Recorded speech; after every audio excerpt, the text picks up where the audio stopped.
వేసవి రద్దీతో తిరుమలలో దర్శనాల్లో మార్పులు చేయాలని టీటీడీ భావిస్తోంది. మే 1 నుంచి జూలై 15 వరకు సిఫార్సు లేఖలపై వీఐపీ బ్రేక్ దర్శనాలను రద్దు చేయనుంది.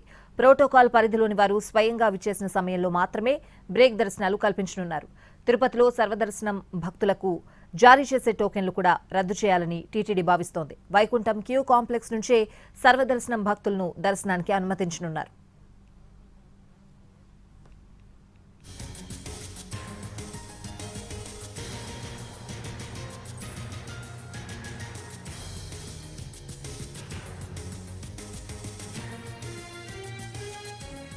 వేసవి రద్దీతో తిరుమలలో దర్శనాల్లో మార్పులు చేయాలని టీటీడీ భావిస్తోంది. మే 1 నుంచి జూలై 15 వరకు సిఫార్సు లేఖలపై వీఐపీ బ్రేక్ దర్శనాలను రద్దు చేయనుంది.